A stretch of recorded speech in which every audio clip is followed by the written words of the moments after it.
Hello, everyone. Hello.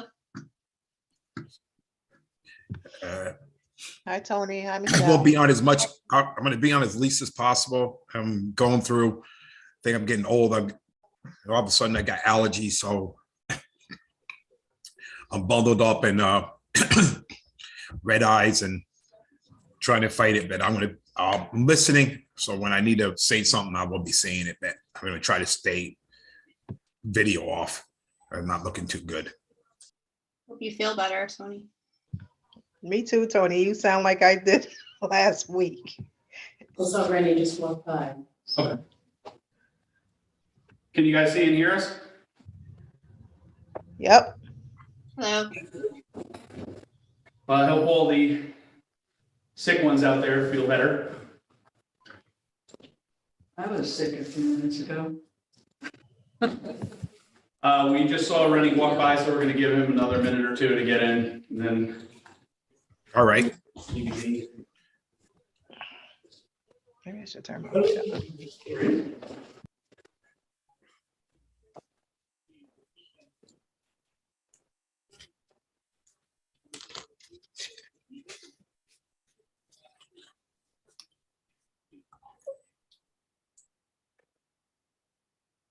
Chewy's downstairs. He'll be here in just a moment.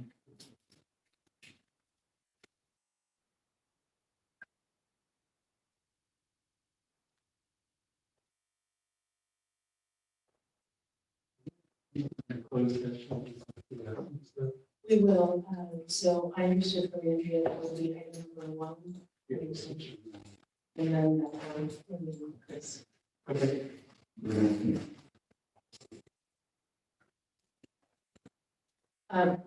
What do we need to do telephone wise so that we can try to streamline this? Is this the telephone, or do we just put someone's telephone? Yeah, I don't know. I haven't done this before from this end. I don't know if that's connected. I've Yeah. never even touched that. Nothing seems to be illuminated, so let's just use someone's phone that Okay. works well. I think I have to play. I'm at 44. So Chris, this means that all of those who are there will not be able to see your presentation in the same way when we go, at all, actually. I don't think we're gonna be able to do that. We have to look at what you did And we're not at and that we'll level. learn from, so we'll talk about it. All right. Sorry, go ahead. No, I was just thinking of something that wouldn't work because I could try to do an interpretive dance of the materials if that would help. It might help, actually. Okay, all right, good, we're on. It'll be my debut. Hello, everybody there. We're going to flip the schedule around, the agenda rather. We are going to discuss the Aslan materials first, since we have to go into executive session for that.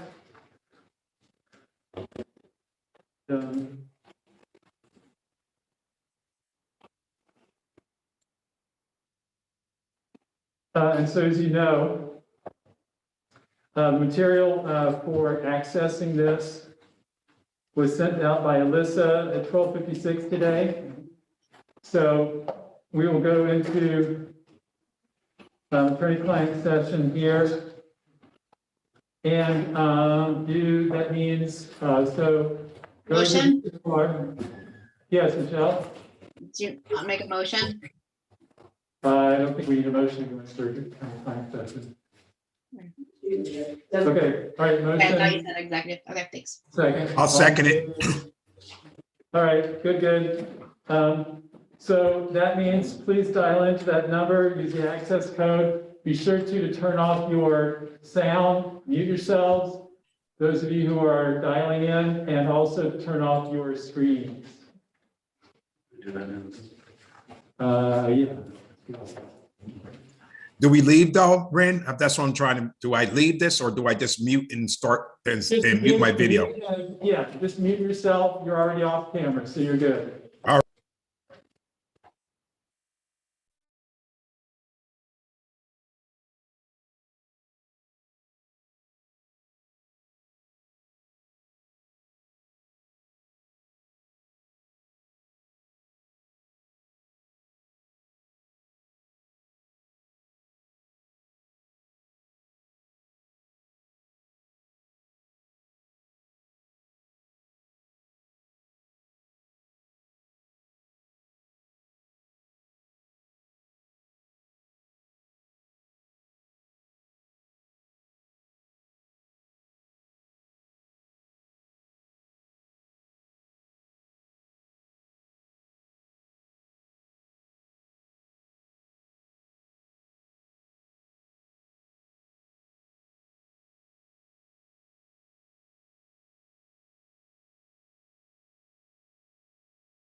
This is number 3 on the agenda. Number 1. Yeah. It only occurred to us late in the process that we should consider.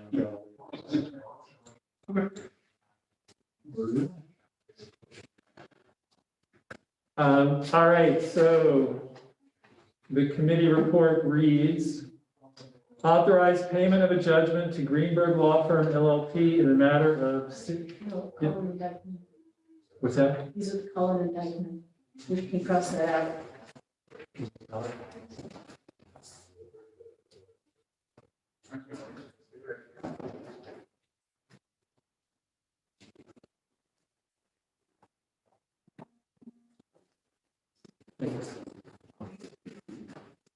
All right, authorize payment of a judgment to Cullen and Dyckman LLP in the matter of City of Kingston v. Aslan Environmental Services LLC, Aslan Environmental Services LLC versus City of Kingston at a total estimated to be $676,817.68, including accrued interest.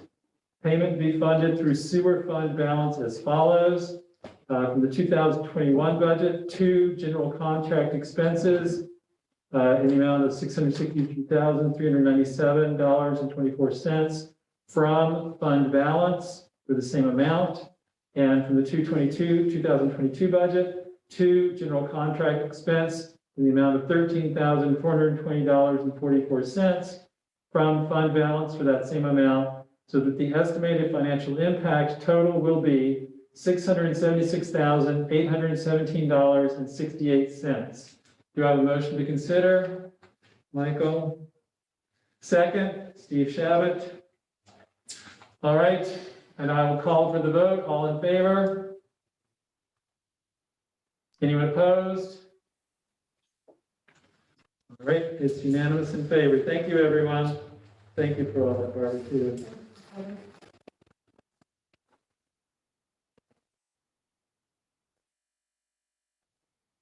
All right. The next item on the agenda is a series of year-end transfers for the 2021 budget. We traditionally go through these one at a time, right? As opposed to, We do, amenable to a quicker alternative if there is one available. Barbara, all of these are year-end transfers, although some do have financial impact.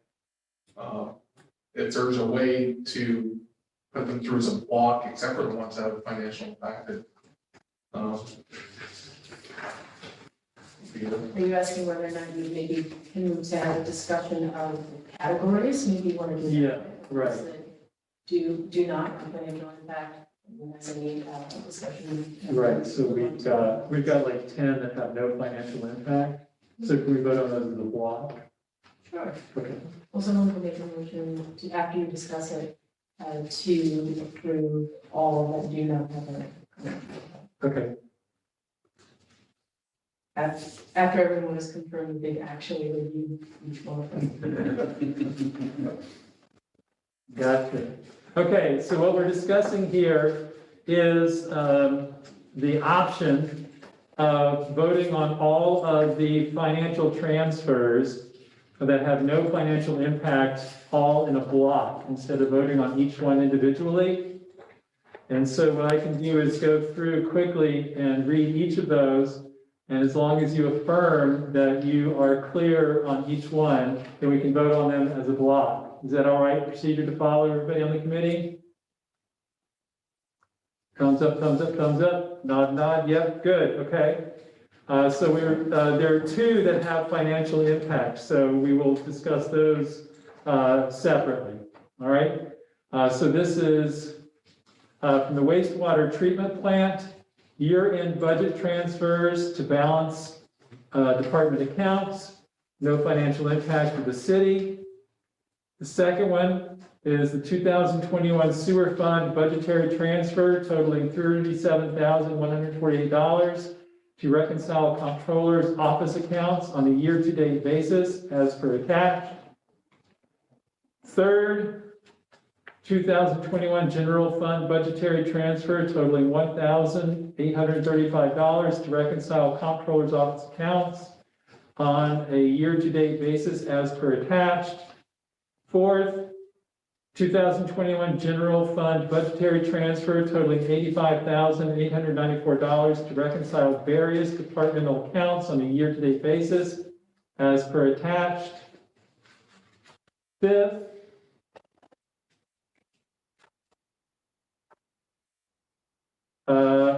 attached is 2021 year-end transfers totaling $201,158.67. This is from the fire department. All transfers are from within, so no financial impact.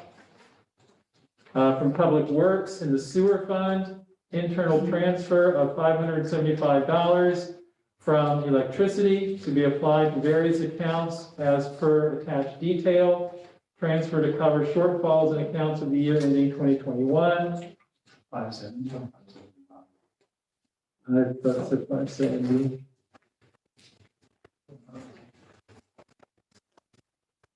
$570. 570? Yeah. Okay. Are you seeing 575? No, you said 570. Oh, I'm excited about spending more money.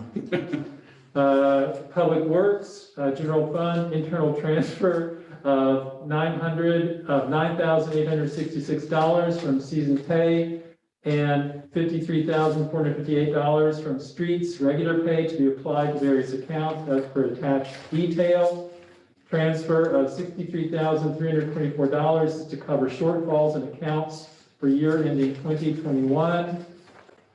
Then our item number 9 is from the police. Internal transfers within our payroll and equipment accounts to balance the 2021 year-end budget. Financial impact 0. From Parks and Recreation, year-end internal budget transfer of $30,625.08 to reconcile department accounts. Estimated financial impact is 0. And finally, City Clerk, requesting a 2021 end-of-year transfer in the city clerk's budget in the amount of $54,301.96, and that would be 0. Yes. And so it is 0 impact. All right, so can I have a motion to consider these items as a block? From Michael, I get a second from Steve Shabbat. Any discussion about these? Hearing none, I'll call for the vote. All in favor of accepting the block? Great, they passed unanimously. Thank you for that. I suppose we still have to separate. Okay. We'll be here all night signing these, so those of you who are attending virtually, bring something to eat when you come to sign them all. All right. You made the motion. Can you just make the motion on the first one and then that's on the second one? And I'll take your again. Great, thanks. All right, so the other one here is transfer and corporation council 2021 budget to correct shortages. The estimated amount is $77,910. Can you give us any information about that, or? It's primarily just due to some of the legal costs that we've discussed tonight and Okay. some of the outside attorneys that it's introduced. All right, in that case, I'll accept the motion to discuss. Tony Davis. Second, any discussion? Hearing none, I'll call for the vote. All in favor? Unanimous. No, anyone opposed? You have to have a motion, a second. Didn't we do that? Yeah, it should be. We did. All right, sorry. And then the last one is 2021. This is from the comptroller. General fund budgetary transfer totaling $275,639 to cover the retroactive payment made under the 2024 KPFFA contract per attached. Anything about this one, John? This is just for clarification, the council had adopted an MOA between the city and KPFFA. This is the transfer that's required to make the retroactive payment to the union members under that agreement. The amounts that were due for years prior to 2021 would come from fund balance. The amounts that were due for 2021 came from contingency. All right. Motion, I get a motion from Michelle Hirsch. We have a second. Tony Davis. Any discussion? Hearing none, I'll call for the vote. All in favor? Any opposed? Passes unanimously. Right, I have a minor correction on the block of transfers. I didn't have a copy of that resolution, but the city clerk's report, there was a small amount from contingency on that one. I don't think that financial impact was listed on the Okay. report. What's the financial impact? 4,101.07. You want to take another? So 4,000. 4,101.07. Okay, so we're pulling item number 11 out. There is in fact a financial impact, a small one. This is from the city clerk, requesting a 2021 end of the year transfer in the city clerk's budget in the amount of $54,301.96. Most of that is covered under internal transfer, but there is a financial impact of $4,101.07. And where's it coming from, John? Coming from contingency. Do we have a motion to discuss? Steve Shabbat, second, second. Michelle Hirsch, any discussion? Hearing none, I'll call for the vote. All in favor? Tony, did you, we can't hear you. Yes. Can you explain what this is in regard to? Yeah, this is just, there was one of the, in the block of items that we passed, one of them actually had a relatively small financial impact. Yes, I heard that $4,101. I didn't hear what that was, what that regarded. Do you know exactly what it's for? It's Tony, it's a multitude of accounts that the transfer includes in several dozen accounts. So it's just the net impact and her entire budget was exceeded by that $4,101.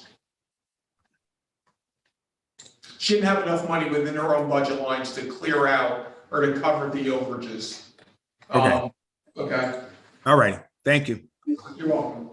So all in favor? Sorry. Anyone opposed? Great. Thank you for that. Next, we'll move on to the last item, which is actually item number 2 in the agenda. And this is the economic recovery plan. Mayor Noble is here. He sent out something saying you want to adjust it a little bit, given some of the discussion we had. Do you want to talk to us about that, or? Yeah, I can just briefly go over when we met last time for our public engagement session. There were some questions and some concerns related to, for instance, how much we're spending for wayfinding and a few other issues. And so hearing some of those concerns, I worked with John as we were creating the draft committee report for tonight. And we did shift about $430-ish thousand from the work group categories. Most of that came from arts and cultural affairs, and we put that toward housing. Housing was one of the areas that we heard from the common council members that we wanted to invest more in. And so we also thought it would be easier to kind of look at the whole $17.3 million as a 100% pie, and then break up that pie according to categories based on percentages. And so in the end, housing would be 27.5% of the total award. Arts and culture would be at 7%. Business support and redevelopment would be at 7%. Nonprofit support service would be at 8%. Parks improvements would be at 7%. Public health and protection would be at 12%. Vital community infrastructure would be at 26%. And then the administration and premium pay would be at 5.5%. And so we laid that out in a committee report And then also to be able to just clarify that in order to change those, if we were to move forward in these project areas, and if there was shifts due to priorities or budget issues or projects that could or could not happen, if there was any more than a 10% shift, we would have to come back to the council to be able to ask for approval to be able to make those changes between those buckets that I just listed. And so that is the committee report that John and I prepared for all of you to at least look at this evening. And Ruth Ann and Nicole from LaBerge are also here on Zoom if there ends up being any other more specific questions about the plan. Good, we appreciate your flexibility in working on that in advance and providing us with these materials. Let's see, I think the first thing is, are there questions for the mayor? Now, this is not a time for debate. These would just be straight questions. No debate or discussion, just straight questions for the mayor. Michelle Hirsch, then Michael, then Rita, then Barbara. Thank you, Rennie. Thank you very much for these changes, Mayor Noble. I had a question just as far as tracking. Will these projects be included in the grant books that we have and statuses, of all the various projects? Yes, and so every quarter, we will have to be presenting our spending habits to the federal government as part of our quarterly reporting. And I would ask that our ARPA project manager would then also report to the Common Council Finance Committee on that same quarterly basis and be able to give updates on where we are with our different projects and be able to keep everyone updated. I think at this point we try to do every 6 months a grant update. We would like to do that more frequently. So we think at least that 4 times a year when we're doing our federal reporting that we would want to come back and be able to give those updates to the Common Council. Okay, great. That sounds good. Thank you. Michael? You said you transferred 400,000 to the housing action projects. Was there a particular project number you went to, or you just kind of dispersed it evenly amongst the categories? Yeah, so thankfully we were able to look a little bit more into the wayfinding project. We talked to the county who worked on that wayfinding project. They were able to send out the detailed budget. And after looking at that detailed budget, we felt comfortable that with the reduction of that budget, we would still be able to get some of the key wayfinding initiatives done that I know that our businesses were really looking forward. And so it was split up in phases, and we feel as though that was really the key chunk of money that we removed, about $300,000 plus from that account directly to be able to help support, we think we can still get a good portion of that project done. Okay. But the 400 that we took from there that we're applying to housing, is there a particular? No, we didn't put it in a particular. Okay, so it's just there in the bucket. Cool. Okay. But as we laid out here in the committee report, we would only be able to spend that money on either the priority projects that were identified or things that are directly aligned with the plan. Okay. And so we wanted to give ourselves some flexibility there in terms of, the housing needs that we have and in the city. Okay. And thank you very much for doing it for us. Yeah. Great, is that all? That was it. Rita? Thank you, Rennie. And can you hear me? Yes. Okay, good. Mayor Noble, thank you so much for your flexibility with this and listening to the concerns and work as well as working with the council. I really appreciate it.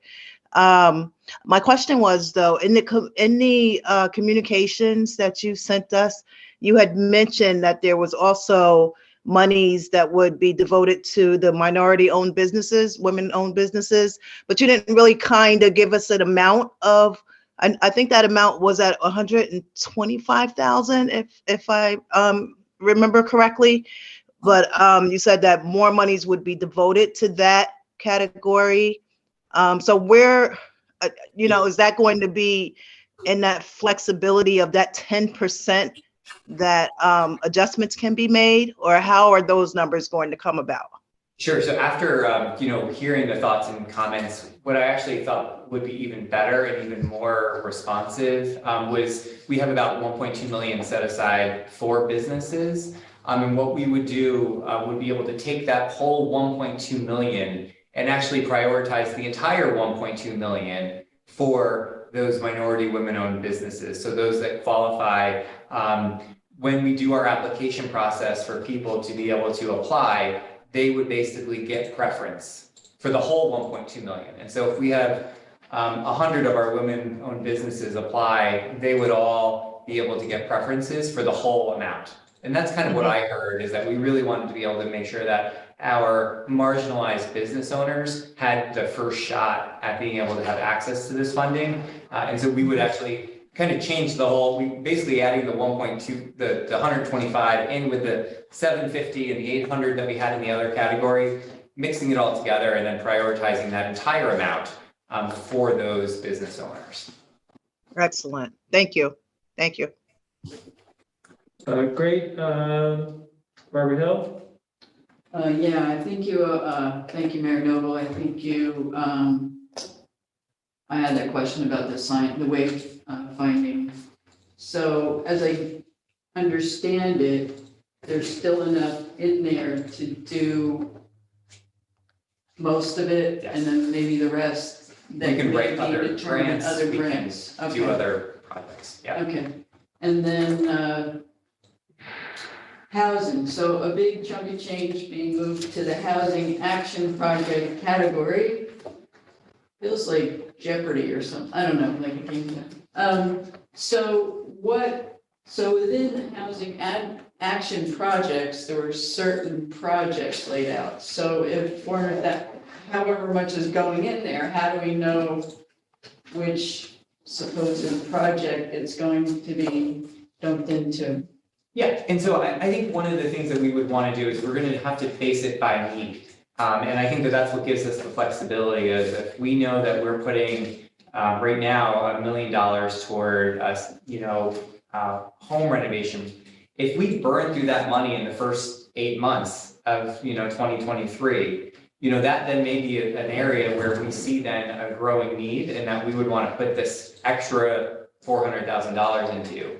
If we see that our incentive program to be able to get large scale workforce housing developed burns through that money really quickly, and we're able to get some large projects on the books, then that may be an area where we would want to invest some of this additional funding. And so really what we want to be able to do is really any category, any project within that category, we want to be able to have some flexibility with as kind of the needs change, and as we bring on the program admin staff to be able to develop these projects. They're going to be coming back to you on a quarterly basis to say, hey, look, this program that we developed for housing is, going really well, and we need to fund this more. And so, we're going to put more money into it. Or, we thought this program would be great. It's not really doing so well. We're actually going to take some money from there and we're going to put it into this other housing program. So that's why we want to be able to have that kind of admin flexibility. So we didn't stick it, and we're trying to, I guess my point here tonight is that while those are priority projects and we want to be able to stick to those priority projects, we do over the next 5 years want to be able to have some flexibility. And so that's why kind of thinking about it more now in percentage of overall funds that we have dedicated toward housing, as long as those projects align to those priority areas, that's what will give us that flexibility, if that makes sense. Okay, so let's say a big chunk of one of those projects within that is Elizabeth Street. Yeah. And that building looks like it could use a lot of help, and construction things often overrun. So I guess one question, I have a lot of questions on this, but how if that overruns and the county's giving a certain amount, cities, and that needs to have more money allocated to it, how would we have any say, the council, over money's being taken out of some of the other housing auction projects because the Elizabeth Street is a signature project or something, and Yeah, I mean, we're trying, at this point, the short answer to that would be, we don't want to get the council in that granular detail, because we think that that will really inhibit our ability to get those projects done. I think getting advice and talking and communicating with the council about when those issues occur is important. But I think one of the things that with this funding is that we still need to have contracts in place for these things. And so like, we're gonna have a contract with the county that's gonna provide them $500,000. And so they're gonna know as they're developing their project, what our commitment has and is. And I think that it'll be very rare for them to come back to us to make this. The same thing if we decide to, have this contract with the land bank to be able to do a certain number of homes, that's gonna be a pretty firm commitment. And we're then gonna move on to other projects. And so we're not gonna be able to necessarily be just a piggy bank that people keep coming back to, because we're going to be developing contracts for each type of area. And yes, well, could there be $10,000 available? Could there be $20,000 available that could help with some when things come up? But generally speaking, we're still going to stick to those key priority projects. And just to follow up on that, if we would still be able to spend city money on a project if there was a $10,000 difference that wasn't covered by Harbor, right? So I think there is, I hear some concern that if we run out of money from this, the project can stall and not be completed. Okay, great. Tony Davis? well, can I come back? Yeah, we'll come back to that. Okay, we're still on the housing stuff, but that's okay. No, go on, finish up, please. All right, so my thing consuming me in the past day was this legal clinic issue, and then there was the other. So I'm kind of confused now. I guess because I've been getting a lot of calls about good cause eviction and how can tenants figure out how to pay for legal costs or figure out even what the process is for them to follow.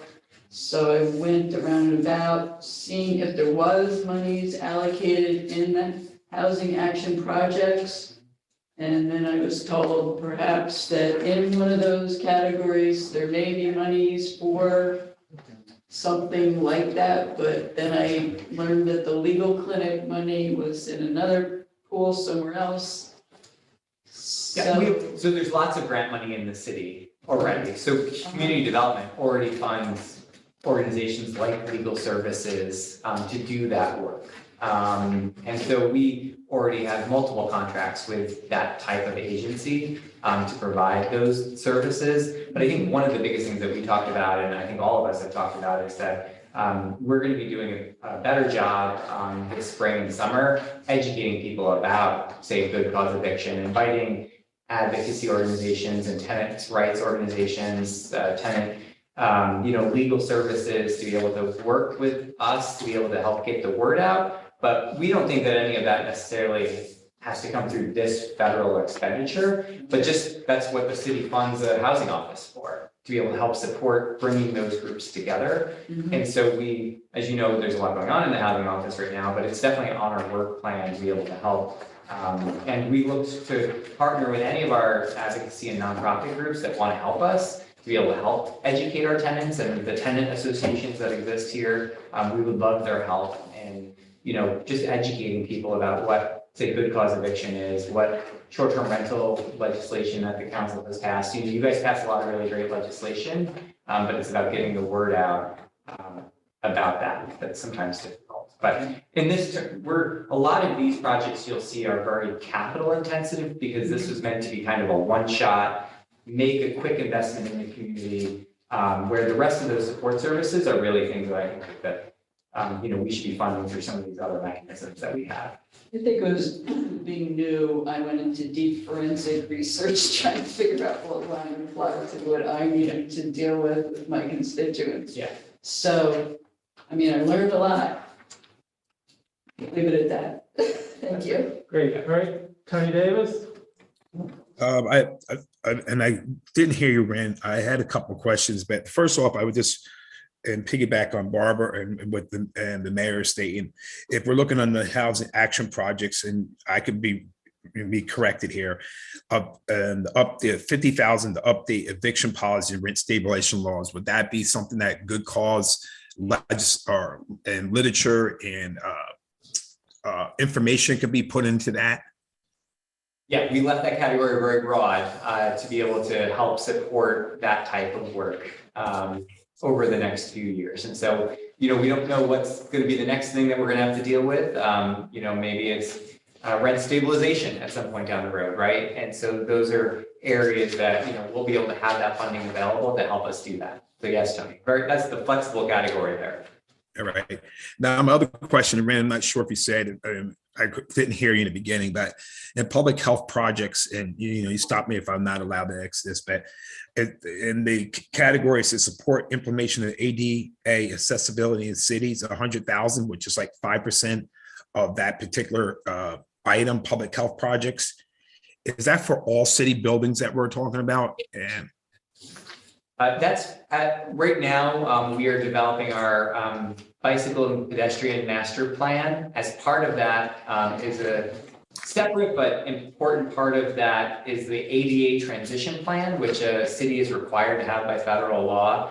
That plan will help us identify weaknesses in our ADA accommodations, both in our buildings and out on our streets. And so this $100,000 is we are considering is basically seed money to be able to help tackle any egregious issues that are brought to our attention as part of that transition plan effort, or that residents call us about. And so it really just would give us that kind of quick, like, oh, let's go fix this because we've realized that this is a bad thing. And so that's what that's there for. Not nearly enough. I think our ADA transition plan will say that it will cost millions and millions and millions of dollars in many years to bring the city up to full ADA. But we have to start somewhere, and we feel like this is a good way for us to start. All righty. And then my last question is administration, program delivery, and premium pay. It says plan development, administration, program delivery, I believe it's $855,000. And that's 74% of that particular item. Is that for staff salaries or? Yeah, it's a couple of things. It's staff salaries between now and the end of the grant. So we'll be coming back to you guys with a request to have a project manager. You already have approved in the budget a few half-time positions to help support this. And then the 100,000 was what the council allocated to develop this plan already with LaBerge, and so that will be able to get reimbursed to the city. And then the rest of that is the premium pay, or at least a part of what will be the total cost to be able to do premium pay for our members of our unions. And so that's what makes up that number. And in the end, that's when you look at program delivery costs, we generally, someone will say that, 10% is what you would budget for implementing a $17 million project. That's when we're budgeting, as you can see, very less than that. And so we are going to have a partnership with the council to be able to actually implement all of this over the next few years, because I don't think that this category will fully fund everything that we need to do to get this all done. But I also feel like it's kind of part of our job is to get it done. And I'd rather put more money in some of these categories than to spend it on administration. And we've got some great staff that are going to be very busy over the next couple of years with this work already. So. And again, I just wanted, and like everybody else said, thank you, Mayor, for listening to the suggestions of the council and the people of the city of Kingston and making those and some of those needed adjustments. So thank you. Any other questions for the mayor? Steve Shadow. Thank you. I just want to make a comment. Again, everybody certainly feels the same way here. We appreciate the mayor's flexibility and listening and changing things. But I also want to give a little shout out to Rennie. At the hearing, Rennie went through great pains to involve everybody on this council. So everybody had a say that night. And it was really nice, to have our comments be put down on paper such as tonight. I mean, this was a real collaborative effort. I haven't seen this kind of teamwork in a while, and it feels really good. But it really goes back to the mayor, and I really thank you for, putting yourself out there and having the ability to change your mind a little bit, not dig in your heels. And, the same with us. I didn't really feel anybody was, digging in. Everybody was making really, really nice suggestions. And, Rennie really moved that meeting along. So kudos to everyone involved. Great, thank you, Steve. Any other comments or questions for the mayor? All right, then I'm going to read the committee report.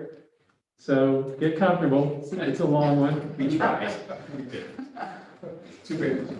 Description. In an effort to facilitate a broad-based, equitable community recovery from the COVID-19 pandemic, we hereby approve the implementation of the City of Kingston's Economic Recovery Plan, also called the Plan. The plan outlines the expenditure of the city's $17.3 million American Rescue Plan Act State and Local Fiscal Recovery Funds award. The projects identified in the plan will maximize the impact of the ARPA award to our community and are grouped into 8 action categories as follows. Arts, cultural, and tourism development projects, 7%. Business districts development, business redevelopment fund, 7%. Housing action projects, 27.5%. Nonprofit service support, 8%. Parks and greenways improvement fund, 7%. Public health protection, general public support and safety, 12%. Vital community infrastructure projects, 26%. Administration, program delivery, and premium pay, 5.5%, which all totals up to 100%. Trust you, John. I did the math. Okay, very good. In order to facilitate the timely and efficient administration of the city's ARPA funding, the budget of each action category may be adjusted by no more than 10% of the categories above referenced allocation. The budget of individual projects within each action category may be adjusted by the mayor as necessary, but must substantially conform to the plan submitted in support of this resolution. The mayor is hereby authorized to execute any and all contracts to implement the plan. A capital project will be established to track expenditures authorized under this resolution. Budget transfers will be submitted in the future as funds are expended. That is the committee report. Do we have a motion to discuss? Mike Olivieri, Tony Davis is second. Any discussion?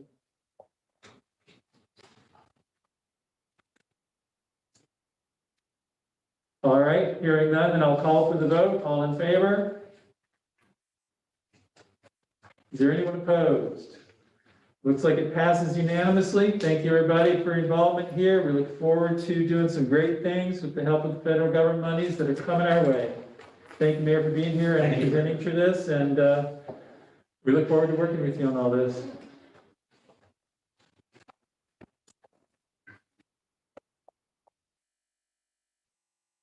All right, I believe there's nothing else. That was it. Any last comments anybody wants to make?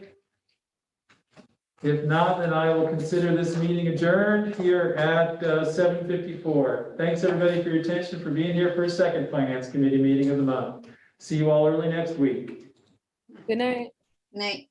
Good night.